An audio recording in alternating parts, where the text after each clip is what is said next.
goes live in 2 minutes.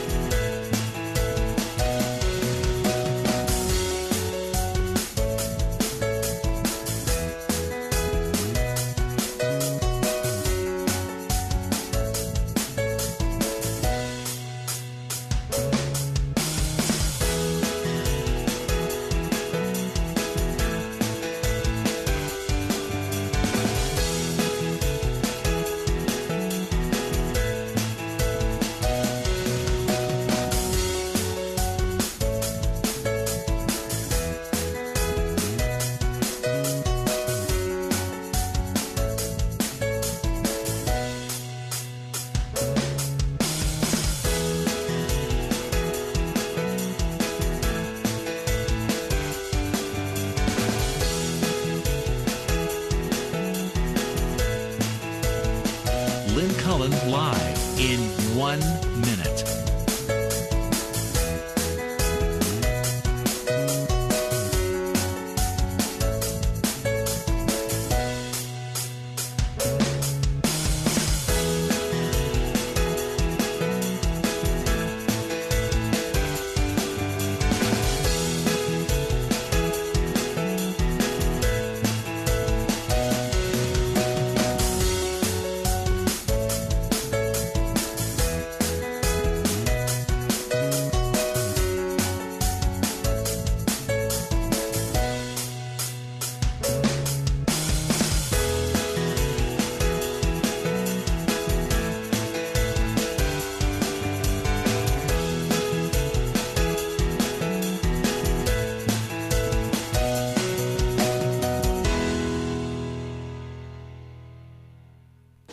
Welcome to Lynn Cullen Live at pghcitypaper.com. Email your questions and comments to Lynn at pghcitypaper.com.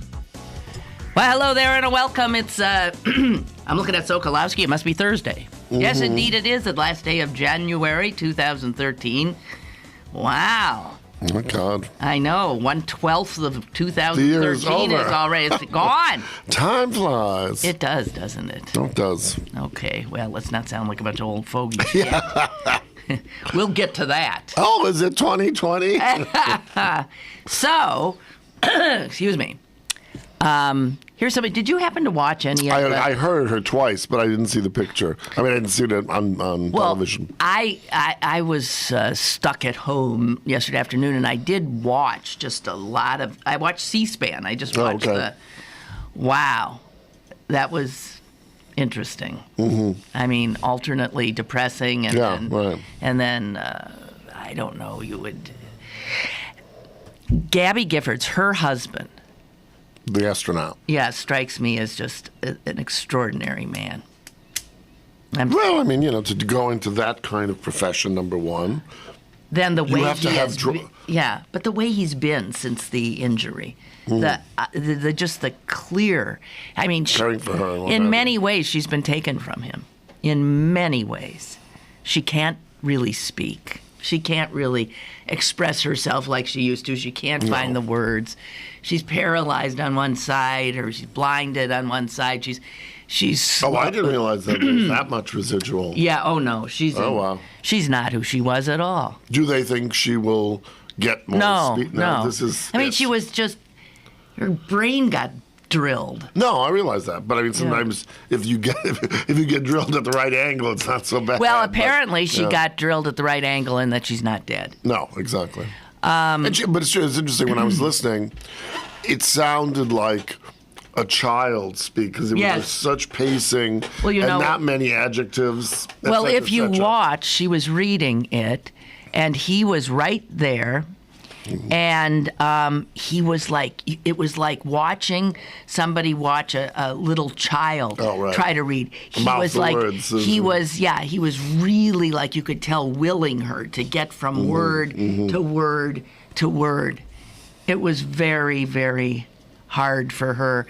And Marge responded in the same way. She emailed, wow. oh, darn it, I was talking perfectly fine, and then the show starts, and this happens. And you sound like, what's her name? I don't know, who is it? That woman on... Not Selma Diamond. No, well, there's that too. No. Your confrère on PBS, NPR. Don't ever say that. That horrible... What is her name? The woman who now is on, they carry her show on what used to be DUQ. You're right. Diane Reeves. Diane Reeves show. Is that one? And welcome. She sounds like a donkey, doesn't she? Welcome to the show. We have a wonderful show. Well, no, today. but to be nice. No, but she didn't speak like that before. No, she didn't. But amazingly, her audience apparently has stayed with her. Will you stay with me? Is what I want to know. I can't listen. We're going to get people with disabilities calling us. Okay, well. Or maybe Diane Ream will call those. She's on at 11, I think, so. Yeah. She didn't want to compete with me. Yeah, well, that's right. As soon as my show is done, she gets on. I don't know when she's on. Okay, so Marge said, wow is all I can say about Ms. Giffords. Captain Kelly also, wow. What a man. To shake Wayne LaPierre's hand is a real gentleman's way of looking him in the eye. They did shake, but I could tell oh, my gosh. Well, you know, it's so funny. I mean, not funny. That's a silly expression of someone of my erudition. But, you know, you have the 20 kids blown away. Yeah. You have this woman with her face blasted and this, that, and the other. And these people still aren't shaken to their boots. I mean, that's the thing. Like, what do you need? I don't know. Do you need a president to be shot? Do you need the Pope to be shot? Well, the Pope was shot. No, presidents have been shot. Well, Reagan was shot, remember? And they didn't do a dang thing. That's right. And the Pope was shot, too, you know. I mean, just so you can have your gun and go after gophers and the one desperado who wants to steal your mailbox. I mean, that's really, for most people, what we're talking. We're not talking about people living in the heart of the most horrible gangland whatevers. I know. And I look at Chicago in the first month of this year, 46 murders. 46 murders, and the most recent, this beautiful child. Oh, I didn't see the specifics, oh my gosh, you could die. But look at this beautiful 46. Girl. No, beautiful. That Diane Ream's calling. Here, is it Diane Ream? Here, that's the most recent. 14 years old. Oh God. Hello, caller. Yeah, good morning, Lynn. This is Ria Wexler from FIDF. What does that mean? From what? Friends of the IDF, Friends of the Israel Defense Forces. Oh, okay. And who are you? And who are you? I'm calling from Pennsylvania, from Philadelphia. Uh-huh. And the reason why I'm calling you, I got your phone number, and I was told that you will be the right person to speak. Oh, because would like... You know what? I'm on air right now, so this is not a good time to be talking to me. I see. That's okay. Can you email me, please? Yeah, this is not a good number. I don't have your email address. Okay, let's just do email. It's Cullen Show, CULLEN SHOW at Yahoo. Uh-huh. Okay, at Yahoo. Uh-huh. Okay, email me. Okay, but I have to. I will email you, and I will wait to hear from you. Okay, thank you. Thank you so much. Bye. What did she say she was? I have no idea. I just thought, like, well, thank God it wasn't your gynecologist or something. No, we have your test results. No, she said Friends of the IDF.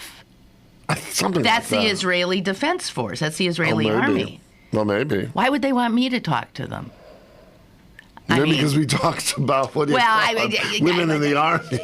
I don't know. But you're Jewish? I'm Jewish. I talk, but I'm not always a friend to the IDF. I'm often a friend to the IDF, but I have a much more nuanced view of all of this stuff. Yeah, right.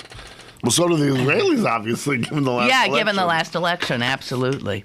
Okay, well, sorry about that. Yeah, anyway. Where were we? If you want a recipe, call up if you want. You want a date, call up. She's available, so am I. Okay, I'm going to just totally change the subject. Yes, please. Okay? Oh, the thing about I'm not. First, I have to tell you, this beautiful woman, child was sitting in a park with friends. She was at a college prep school intending to go to Northwestern University. She was blown away by right near where Barack Obama lives, in Chicago, South Side. And the high point of her life had occurred just last week when she, with her school's band, performed in the inaugural parade. Huh.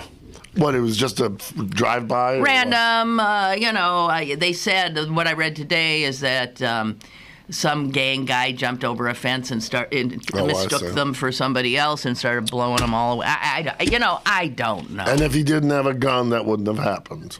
True. And then people say, of course, well, they can always get guns. And that there are no gun shops in Chicago. And Chicago has one of the toughest...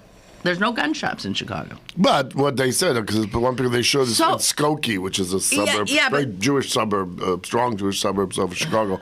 And there was this, what was it, Maps something, and it was the size of a school. Yeah. Huge, no windows, all bricked up. So here's the thing. I mean, people act as if, nobody, Chicago can say, okay, we'll have no gun shops, but this isn't... Yeah. We're not living in some era where people can't access these things, getting in a car, getting on the bus, ordering, email, whatever. I mean, it's silly. So the only way you get a handle on anything is federal law. You can't do this with cities and states piecemeal. It won't work. Okay, I want to ask if you know about, I saw that this yesterday had been the 57th anniversary of this mysterious plane, a bomber, World War II era bomber, making an emergency landing on the Monongahela. Have you ever heard about this? Oh, I vaguely remember someone talking about that. No. I was thinking of the one, fairly recently. No. This is New York. No. Sullenberger. No, this is 19. God, you remember the name? This is 1950, whatever it would be, whatever 57 years ago is, early 50s. Imagine you're on the Homestead High Level Bridge. Mm-hmm. Okay, and imagine all of a sudden you see a very low-flying bomber, World War II bomber, barely clearing over the bridge, clearing the bridge, and then poof, coming down right about there, pointing toward the downtown. Mm-hmm. Perfect emergency landing, just like the one in the Hudson River that you referenced. 6 crew members, all of them scramble out of the plane onto the wings. Mm-hmm. The plane starts just drifting with the current down toward the point. The captain of the plane tells everybody to jump and swim to shore. 4 of them make it, 2 do not. Mm. The plane eventually sinks as well. People witnessed the plane go down. People witnessed, there were people who came and rescued the... That night, other people witnessed what they said was a clandestine effort to lift the plane out of the water and or to get things out of that plane. Whatever. So the plane has, it's a big mysterious story. That's right. Nobody has ever... Were these people in the plane, they were military or no? Yeah, military. They were. They were flying from, let me remember, Nevada to Harrisburg, supposedly delivering something. Now, the plane sank near Beck's Run Road in the Mon. As far as anyone knows, it's still there. What's so odd is with all the equipment we have these days, how do you not find that plane? Well, also, is the Mon that deep? No, although they said there may have been some kind of boats go through. I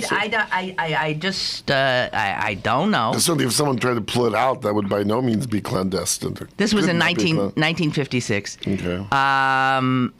But there have always been all kinds of talking about the fact that it was carrying something that nobody wanted.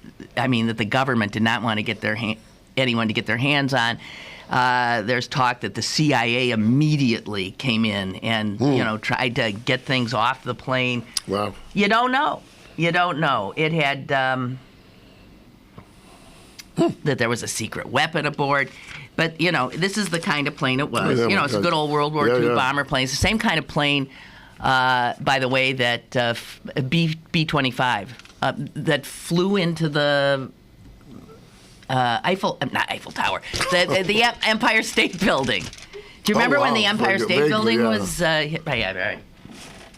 But that was even earlier, wasn't that? Like in the 30s or 20s or No, 40s? It was more like 40s, okay. I think. So, anyway, that's one of those I remember when I was a feature reporter for WWII TV, one of the anniversaries of this, probably was 87 or something, I did I looked into it for the first time, and it is fascinating. There were there were eyewitness accounts of this activity at night. In the dead of night, that. Well, it's like I always remember. What was that guy's name? Oh, Geraldo Rivera. Remember him? He was so Zapata hair, and he was every woman's. He's still dream. around. Don't talk about. Well, but he ate my dream. He was your dream. I thought he was very handsome. Didn't you? He's so obnoxious. You can't even get. But I just remember when his real low point, or maybe his decline after that. Was when he was opening the Al Capone's safe. Yeah. There was nothing there. It was like a 2-hour 2-hour live thing, and they open it up, and there's Bupkis. There's nothing there. But he's not on the air anymore. I think he's on Fox. Really? Isn't he? Last time I saw him, he was on Fox. Huh. Call us if you're out there. He's Geraldo. a piece of work. I have a friend who's a freelance writer who had to spend a few days with him, and because she was writing a profile on him, and oh my, the stories she tells. Well, he grew in his self-appreciation. Very smart guy. I'm sure. Very, so he could have been a crack reporter. He was just a little too narcissistic. But he didn't want to be a reporter. He wanted to be a star. Yeah, to be a star. A star. Oh, someone else on the phone? Okay, is this someone else who wants me to speak? Are these friends of the PLO wanting me to speak? Hello? Hello, Lynn Cullen. Yes? Oh, okay. I'm going to throw something out at you.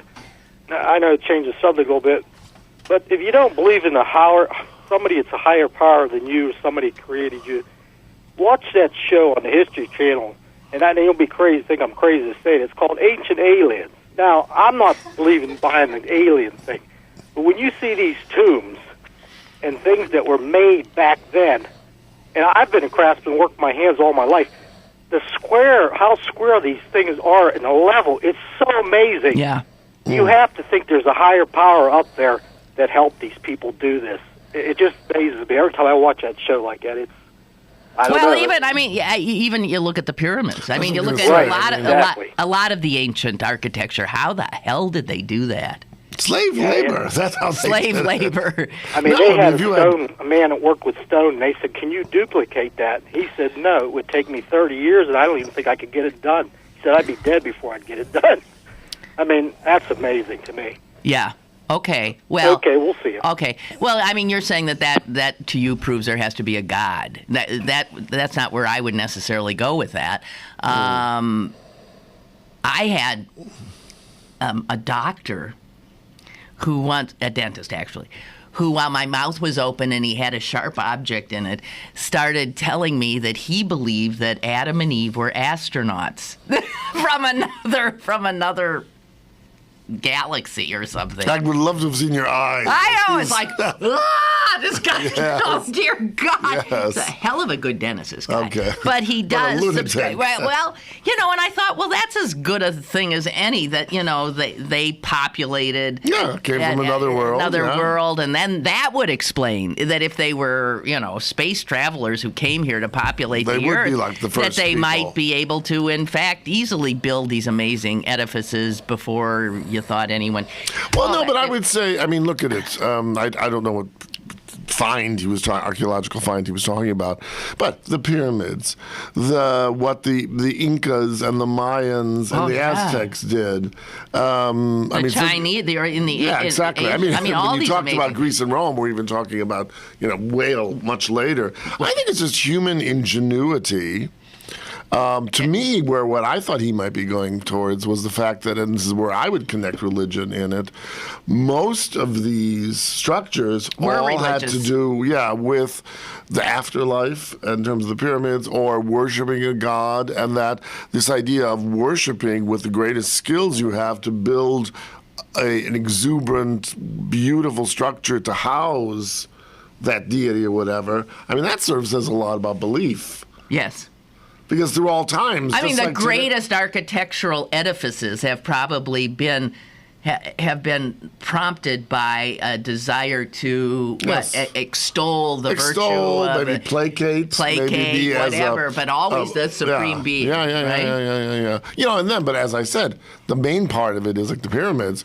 Slaves pulled all those stones there. Now you had to have an architect who was clever and understood that, and all those chambers. Look at Stonehenge. Yeah, Stonehenge. Stonehenge, we're really going back, or Easter Island. Yeah, and they keep, all scientists still keep finding things about Stonehenge where they say, this is unbelievable. Yeah, how do they move How did they know? But in terms of its relation to the sun and that they were, listen, I don't know. I often think if I were one of the early humans, I wouldn't have been one of those people who moved us forward. I wouldn't have figured out how to, hey, if we put these two rolling things on I wouldn't have. Well, but look at it this way.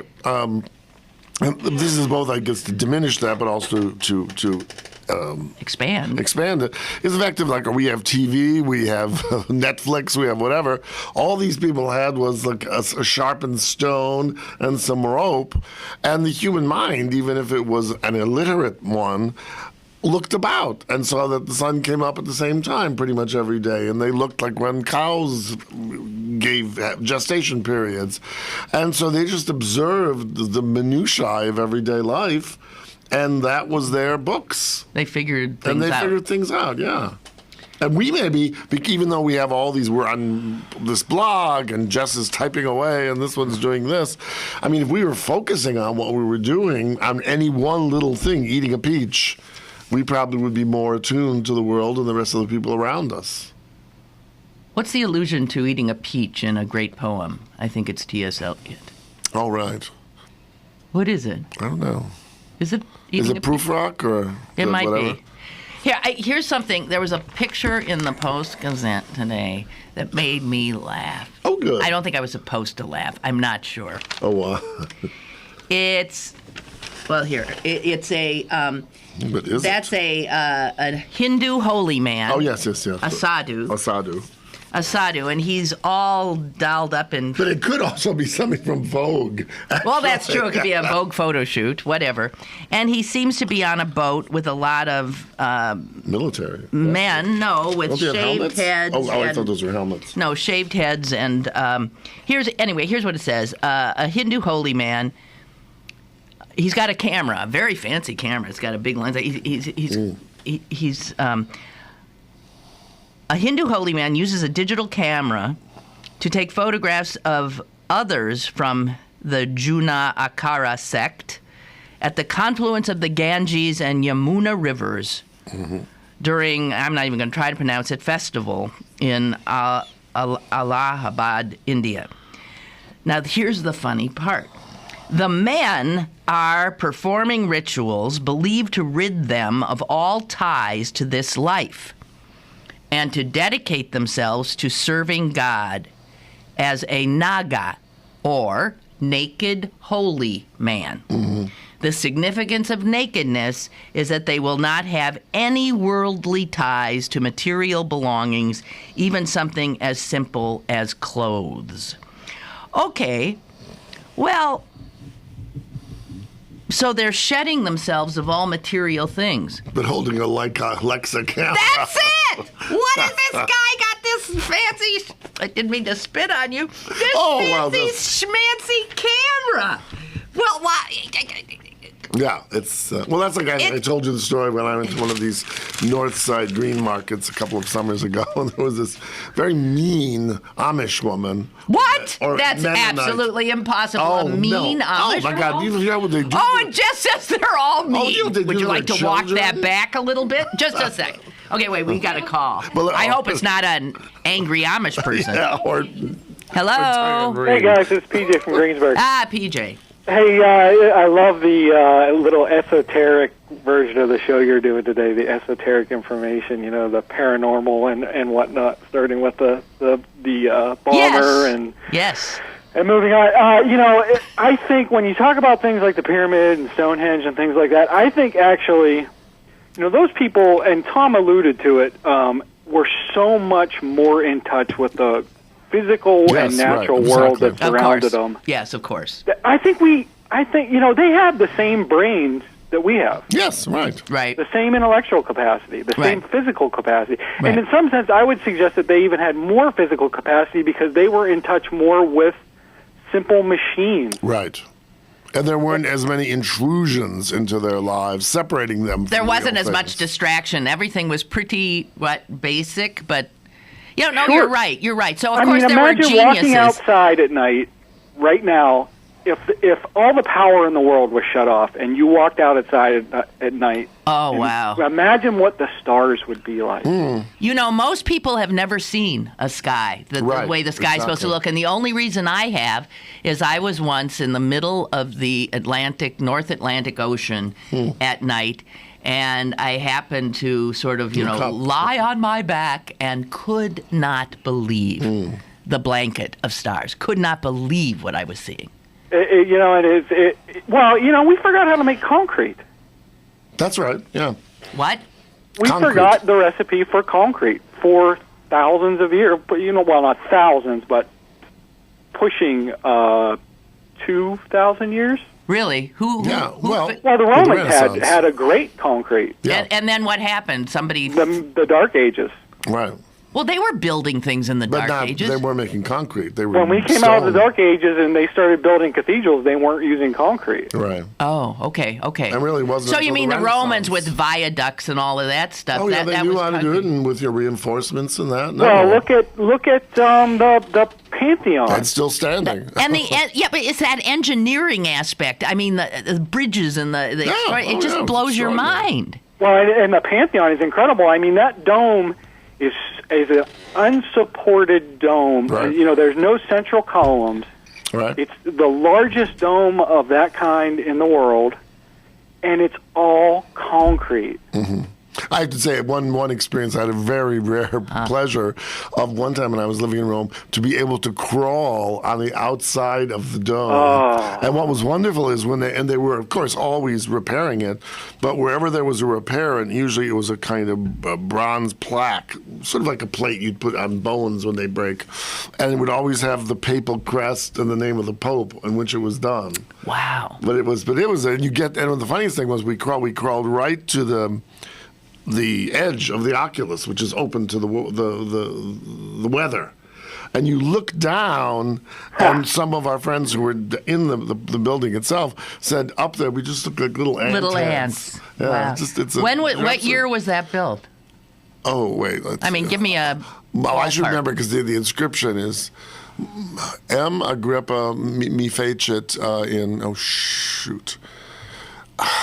Oh, you got to do like Roman 200... numerals. 200 AD? No. Is that around it? I think that's it. Okay. That should be about. Well, that you mentioned the Oculus. The incredible thing about that is not only is it an amazing bit of engineering mixed with design because of the beautiful, the light that lights in, but that is a relief. That relieves the tension. Yes, right. Of the dome at the top of it. Well, if you're interested in this sort of thing, sir, you should read a book, and I can't remember the guy's name, who's the author, but it's about Brunelleschi. Well, he was really the first one, Brunelleschi, who rediscovered concrete in the building of the dome of the Florence Cathedral. And it's called something like How Brunelleschi Changed the World, and it's really fascinating. Well, that's one. That was something at the time they said couldn't be done, and he figured out a way to get it done. Right. And one more thing about in the esoteric section, Did either of you see the film Nova last night about the Lindbergh kidnapping? No. Absolutely incredible. I mean, it wasn't as good as I thought it was going to be, but it was still just... basically, they said that Bruno Hauptmann was involved in it, but he wasn't the only one.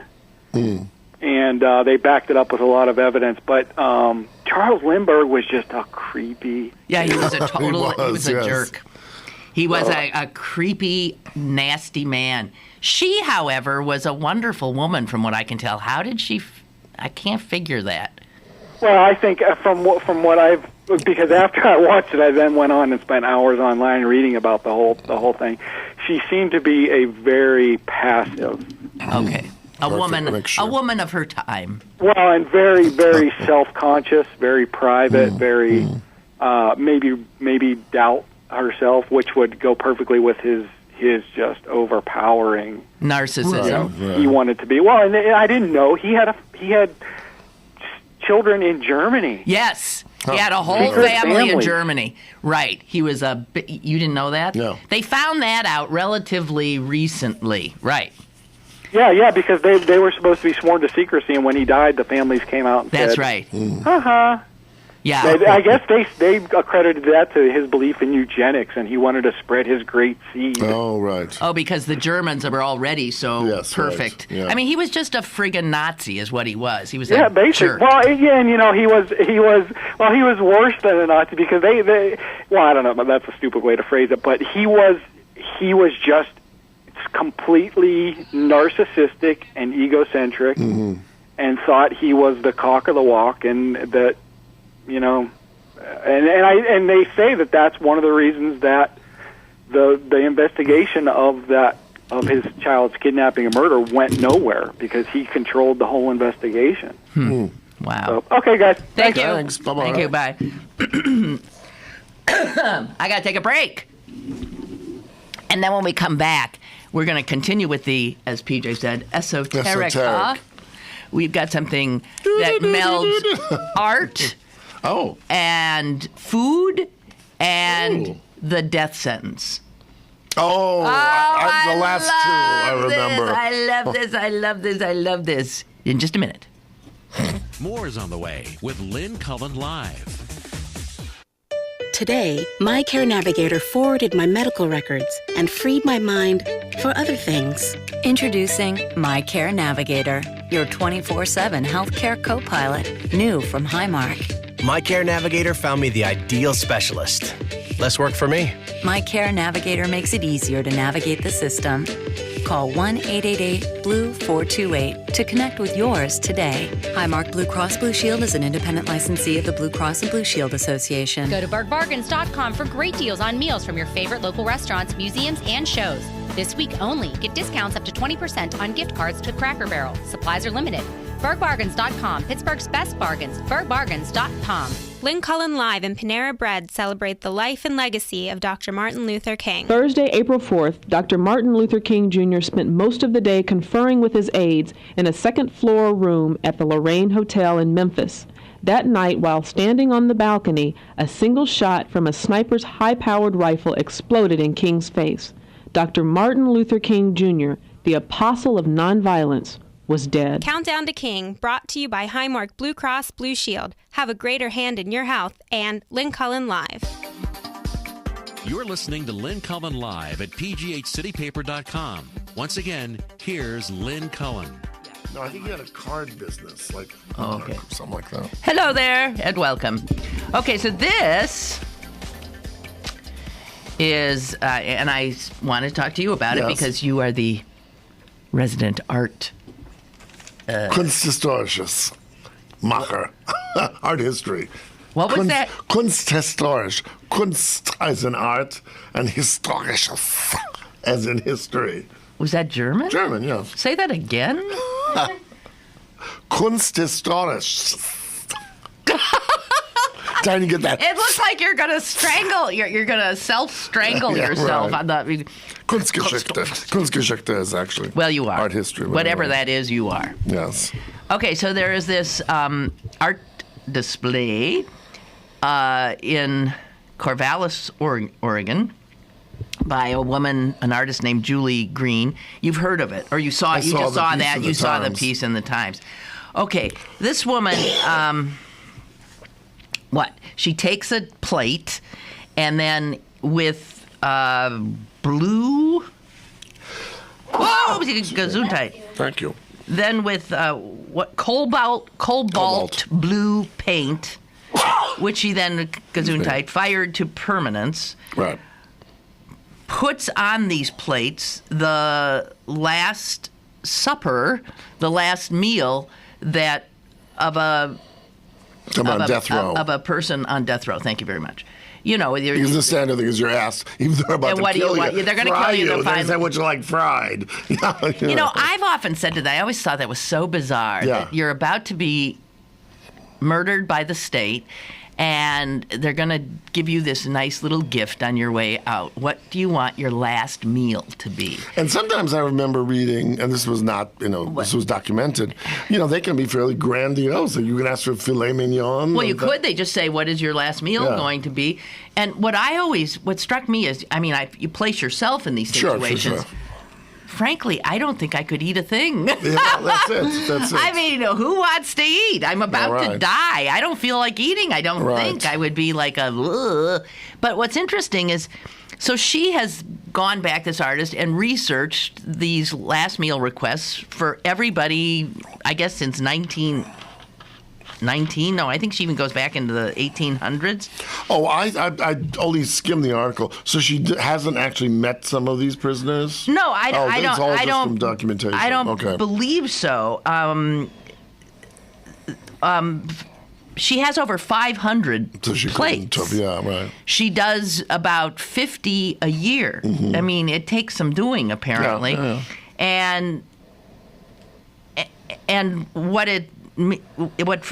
drew her to it is the fact that, it says something about these people. How if this is to be your last meal, what do? Do you want something that gives you comfort? So there are a lot of there's a lot of macaroni and cheese and like my mom's. I want my mom to come in and make chicken dumplings. It's just something that makes me feel good. Mm-hmm. Or do you want to make the big splash and eat something you've never had before? Right. And they said that.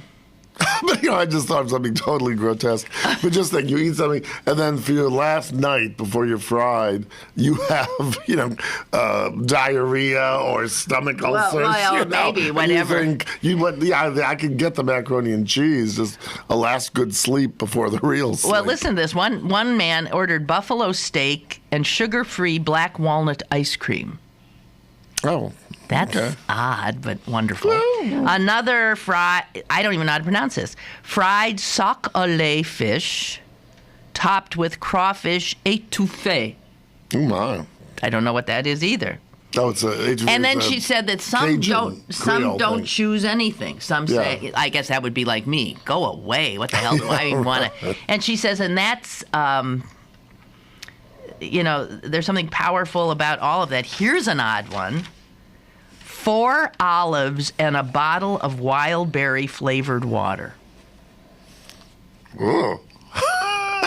Or a jar of dill pickles. That's all someone wanted.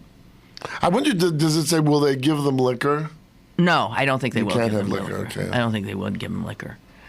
And they noted that, and I remember this because I ranted about it on the show. The state of Texas a year or two ago, in its infinite, warm, loving manner. Because it executes more people. It executes people left and right. That's right. And someone in their legislature decided, hey, while we're killing all these people, what the hell is this with the taxpayers footing a bill for them to have a steak before they die?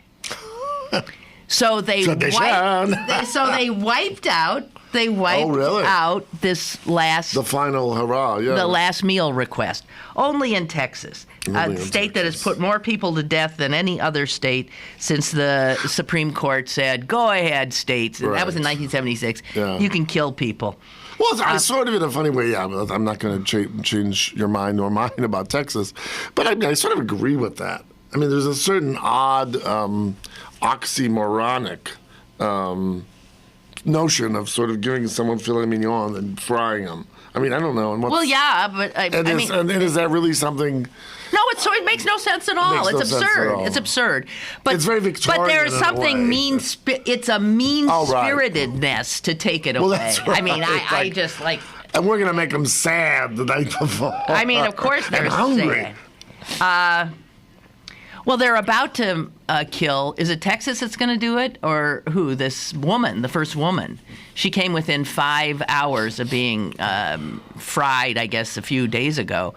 And there was a gubernatorial reprieve? Right, something happened at the end where she's got a little bit of a window now, because it turns out, of course, big shocker, that she was convicted and sentenced to death by an all-white jury, and she's black. And so there was some effort to say that she was not afforded a jury of her peers. I don't know. She killed somebody. I don't know what. Anyway, they said that she one would think had her request. Had her meal, yeah. But I think if she's in Texas, she didn't. But they said, here's what was so weird, that she was totally placid and calm. And when they said, hey, guess what? You're not going to die in 5 hours, she was just, yes, okay, totally placid and calm. I cannot even imagine. Well, you know what's interesting on that note? I know. Oh, my God. We have a call. Hello. Hello, Lynn. Hello, Tom. It's Michael. Hi, Michael. Hello. Hey, on this death penalty, last meal, I cannot remember where I read it. It was so long ago, but it's tied in, it's got a biblical connotation. It's their Last Supper, time of redemption, acceptance of the Christ, the Lord, the Jesus, the ticket to heaven, whatever. Okay. Well, I can see. And so that's where that interesting idea came from. Okay. To give the person the last meal. Okay. It is odd. Thank you. Huh. It is very, very odd, and I do not understand why we kill people. I do not. But that's the way you that kill it is. people to keep people from killing people. What don't you right, understand and that about makes that? so much circular sense, doesn't it? Yes, it does. Okay. Thank you, All Michael. right. Peace be upon you. Yes. Okay. Okay, and here's the sadness. So what she said, what drew her to it, is that she comes from a family, and most of us do, in which food is a big thing. Food is a positive thing. Food is a celebratory and nurturing and all this kind of thing. And to have food associated with death like this and something so... Well, you know, something I was trying to say when the call came, it's really interesting, you know, who knows where you would be if you were would be put in that situation. But I think for me, getting killed finally would be preferable than thinking of sitting in, you know, solitary confinement for years or something like that. That must be horrible. Well, that's what I've always said to the punitive types who want to kill everybody. I say, has it ever occurred to you that you're freeing these people, that you're liberating them by killing them? If you want to really torture somebody, you keep them alive. Sure. I remember they were talking about... No. I remember there was this one fellow who was in solitary confinement for many, many years. And even when he would get his hour a day in the, playground or whatever... yard, no one else would be there. So, maybe he had the sun in the morning. Oh, but it just... No, I know. So, there's just one other little one I want to say. One of the people, and what she does is she paints whatever it is they had on these plates. I'd be curious to know if she paints them complete, like a whole or Big half-eaten. Mac. Yeah. That would be interesting. Because then there's really kind of memento mori, because, in fact, all the way up being esoteric again, listeners, but in Roman... paintings and mosaics, often you will see like the detritus of fish bones, and that's after a meal. Yes, after a meal. And exactly. Which is sort of something wonderful, well, actually. Like six transit Gloria Mundi. At one point, I too was there enjoying it. I was here. That's right. Anyway, one guy's last request was that, this is so sad, he had never had a birthday cake. Oh. So they bought him a birthday cake, and along with his formal last meal request, which was a pizza. he had never had. Yeah, and that's what then you start thinking. That's just spinning. Man. Maybe if he had that birthday cake, he wouldn't be exactly a right. criminal murderer and then being gassed. Exactly right. It just breaks your heart. Okay, Russ writes, I'm not a know-it-all. Got this from Wikipedia. The Pantheon is a building in Rome commissioned by Marcus Agrippa as a temple to all of the gods and rebuilt by Emperor Hadrian in about 126 I said 200, so I was, AD. So when was the dome put on? In 126, or you said it was rebuilt by Hadrian in or finished off. And what's interesting, because Hadrian did it when he was emperor, but he put, good for him, on the facade, it says, M. Agrippa may feature, but Marcus Agrippa built me. So that's always talked about that, because usually emperors were not so benevolent as to not put their own names on coins or everything. What? Because it would be like the Lynn Cullen show, but it would say Tom Sokolowski live, but it's your show. Oh, okay. Huh. That's interesting. That was Agrippa, Marcus. No. That was Hadrian. Well, I'll tell you what. I've got something else, but we have to take another break. A little break, and we'll be back. Tom Sokolowski, moi. Stick around for more with Lynn Cullen Live after this. Pittsburgh City Paper is available now. Pick up one today for John Waters at the Warhol, plus Hot Water Music, Radio Tokyo, The Lumineers, and News of the Weird. Pittsburgh City Paper available at over 1,700 locations throughout western Pennsylvania and on the web at pghcitypaper.com and on your smartphone at citypapermobile.com. Here at the GED Pep Talk Center, we've got a pep talk that can motivate you. Sometimes things don't always turn out the way you want them to. You can improve your future. Now get your game face on and take the first step towards a better life. Hurry up. Don't make me repeat myself. Whatever level of motivation you need, we've got a pep talk for you. Call 1-877-38-YOUR-GED or visit yourged.org for your pep talk and for free classes in your area. GED is a registered trademark of the American Council on Education. Brought to you by Dollar General Literacy Foundation and the Ad Council. Now, it's back to Lynn Cullen Live at pghcitypaper.com. Okay, well, I'm kicking myself. You didn't bring a Wall Street Journal, did you? No, I don't have a journal today. Because there was a piece on the front page, and then I somehow got lost in other pages in the interior and failed to get the rest of this story on page 12. Which was about what? It's about what I've suspected for a long time, and apparently it absolutely is happening. In schools throughout the country, grade schools, they are simply not even bothering anymore to teach cursive writing. Oh, yes, I've read somewhere about this. Okay, so they're simply not doing it. So it's gone. It's going to be gone. So people will either print or type. Print or type. But all hand penmanship. Oh, my God, yeah. It's gone. It is gone. And I know, I feel like such, but here's the weird thing. Because kids now, the little kids you see going to school now, they're not going to be able to do it.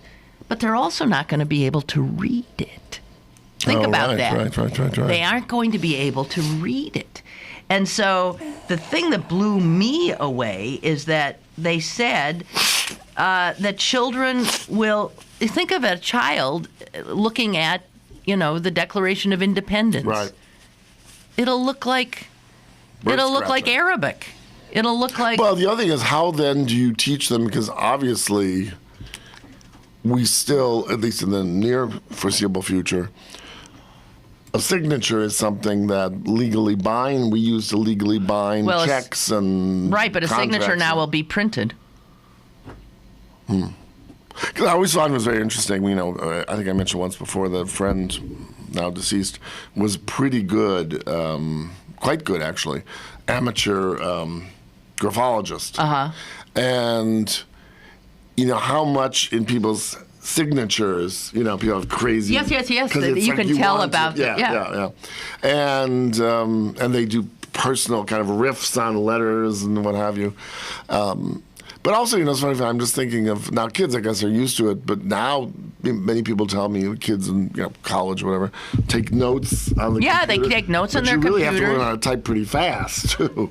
Now, I have noticed that if you, like kids, my son is 21. Mm-hmm. He barely does. When it's cursive, he struggles. Really? He writes in what looks like a print kind of a thing. He was taught cursive, but none of them, they don't use it. Well, what's very interesting about that is one thing that I remember my friend Laura, the graphologist, would say, and I've heard many people say this, that very often very creative people, visually creative people, so artists, architects, tend to have a lot of printing in their, even in their writing, using a printed form rather than... Why would that be? Well, because the notion is when you make something, an object, let's say, you want it to be, and this is probably a gross exaggeration, but you want it to be very legible so someone understands it. And think of, what was that thing that I remember my parents... We did it for like 3 seconds in school, but Palmer method. Yes. That of a certain generation, like your mother's, or, well, not even quite as old as that, everyone's handwriting looked exactly the same. Yeah. And you were not allowed any personality. You did those circles, or you did those like S's. Yes. And now anything goes. Anything goes. It's funny because I don't consider myself artistic at all, but I do have letters that I print inside of... Well, you're a journalist, and you want No, but it's interesting that it's those professions and what those professions do. I remember we had a cousin, one of my father's cousins, so he was, almost like an uncle age to me. But I remember he had the most, being sort of superficial, feminine handwriting, but it was because he was taught it that Palmer time. method. Yeah. And you do see that. But so, it just sort of... I don't know. Here's what it says here. This is the Wall Street Journal. Something called the Common Core State Standards, which are agreed upon by 45 states. I think we've talked about these before. Actually now says that cursive should not be a requirement, and it can be optional. And in fact, students who want to learn it can take it, but it's not important. And here's a quote from a teacher: "We're trying to be realistic about skills that kids are going to need. You can't do everything. Something's got to go." And what they decided was going to go was cursive, because instead the focus, and this only makes sense, that all children in American schools by grade 4 will be proficient at keyboarding. Because that's what they're going to have to do. Well, I'd be curious. I don't know what this would be, an educator or a psychologist or some admixture of the two. What do you learn from cursive writing? And I don't mean just the skill of doing it or how to read it. What does that where does that process fall in? Because usually we're learning to write, when we're learning to read, et cetera, et cetera. Was it I think all it is impediment? I think it's a fine motor skill. That's all it is a fine motor skill. It may be.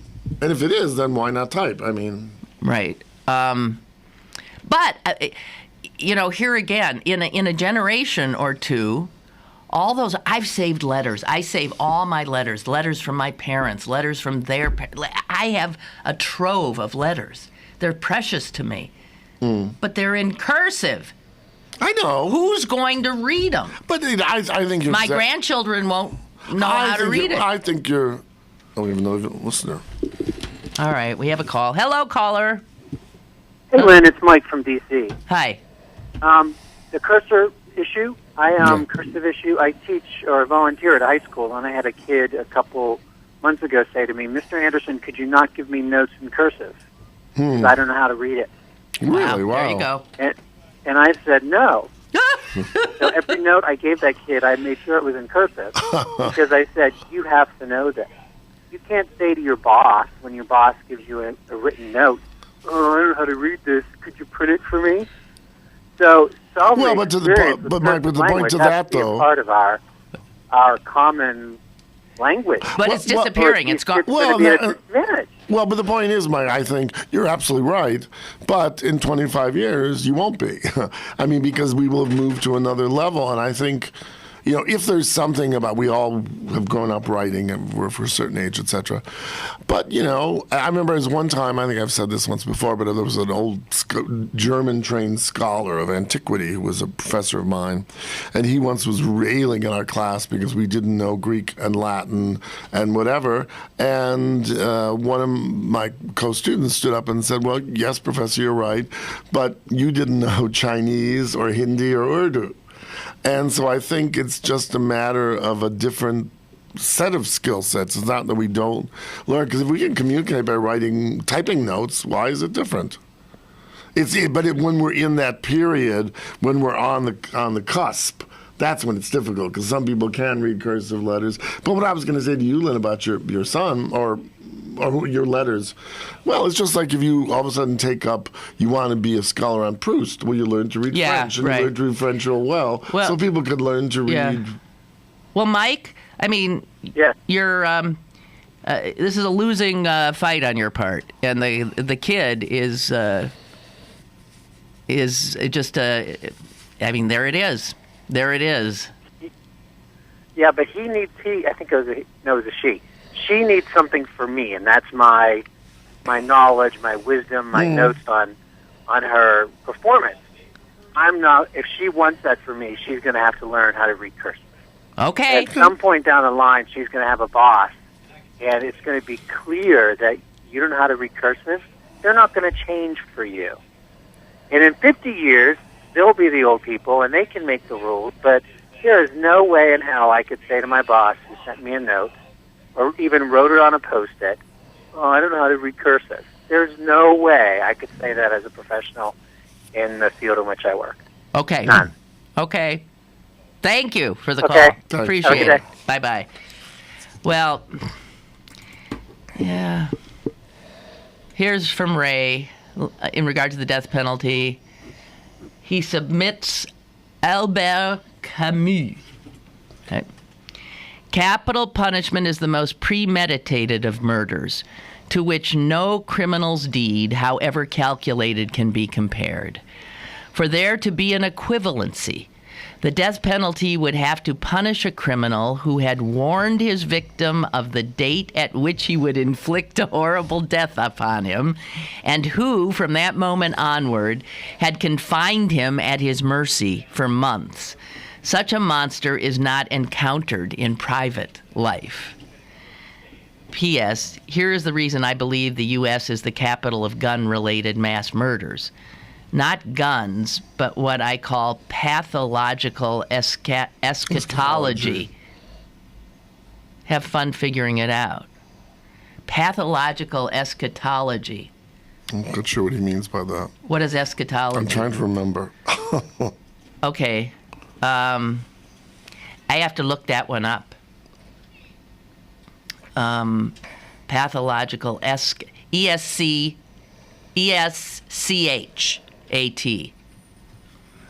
Jess will help us here, maybe. Not coming up with anything? Eschatology? Okay, well, you've stumped Sokolowski on a word? No, if I saw it, but in pathological, well. Pathological eschatology. Right, okay, I mean, Camus at 11 o'clock in the morning. That's heavy. I have to write it down because I'm going to look at it later. I'm writing it down in cursive. Eschatology. Here's the other thing about cursive. It's quicker than printing. Well. It is. You don't lift it because it's one smooth. You don't keep picking your pen up. There's no way someone printing can do it as quickly as I can writing. Nah. I think people who let's put it this way. We all have, and especially in handwriting, we all have sort of quick, little things we do, like shorthand kind of things too. Like, I don't think when I'm taking notes, I've written A and D in years. I always do. You just do a little ampersand. Yeah, right. And it's interesting that as you age, your writing generally gets sloppier, doesn't it? Wouldn't you say yours is? I have to be when I am writing a note to somebody now, I have to sit down and be very careful because I think it's becoming. I used to have good penmanship, but if I look at letters I wrote when I was young, right, and then even in my 20s or 30s, they're much, much clearer than. Well, partly because I think you're thinking faster, maybe, than what you can write. And it's interesting because when you said good penmanship, that sort of just struck me as like so old-fashioned. Like she had a neat hand, or she could do fine embroidery, like one of those things like a Victorian or Georgian or earlier. What am I saying? Regency woman would have wanted to do, and. Well, I don't know. Okay. Eschatology.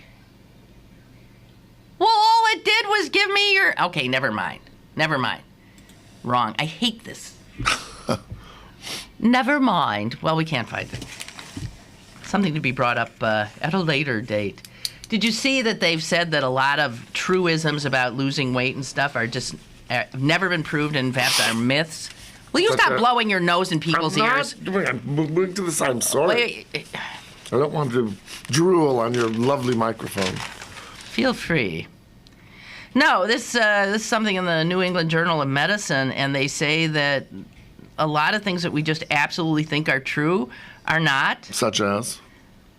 Small things make a big difference. Walking a mile a day can lead to a loss of more than 50 pounds in 5 years. You know, where they say, just walk a little bit. They say there's absolutely that's true. Bull. Okay. There's no proof of that at all. So unless you do very aggressive and walking or whatever for a long period of time, it's not going to... Here's one that I always thought was true. Listen to this.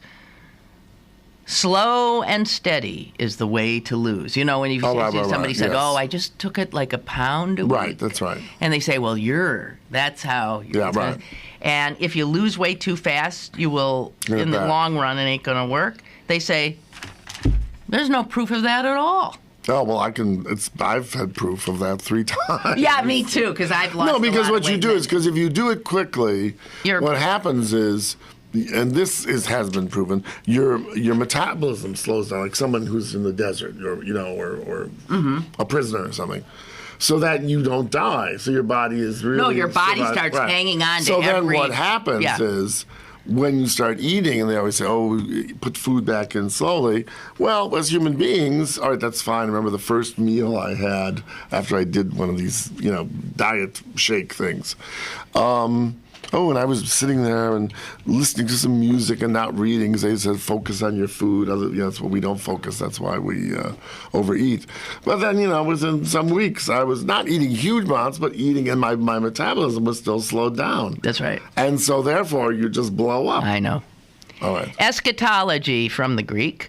The Department of Theological Science concerned with the 4 last things, namely death, judgment, heaven, and hell. So he thinks the death penalty is pathological very good. Eschatology. That makes sense. Yeah. Ray, you are a wonder.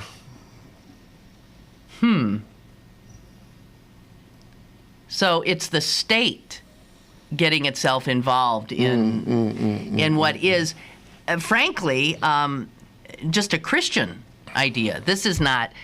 You can look at a lot of religions, and they don't involve judgment, heaven, and hell. Right. That's Christian. Mm-hmm. So. And it says eschatology may encompass related concepts such as the Messiah or the end times. In other words, eschatology is really about things that there is absolutely no proof of whatsoever. Mm-hmm. Except death. I mean, death is, death we know to be true. Proof, yeah. Death we know to be true, but judgment, heaven, hell, messiahs, end times, these are all human constructions. Mm-hmm. Well, that's a lovely place to end. So there, just human constructions, sort of like the Parthenon. Or the Skittles. Or Skittles. I don't remember. Oh God! Way to bring us back down from the grand to the, from the sublime to the ridiculous. There you go. Thomas, as usual, thank you so much. Oh, it was great fun, dear. We were all over the place today, but it was fun. And thank you for joining us. And have a great day. And join me tomorrow.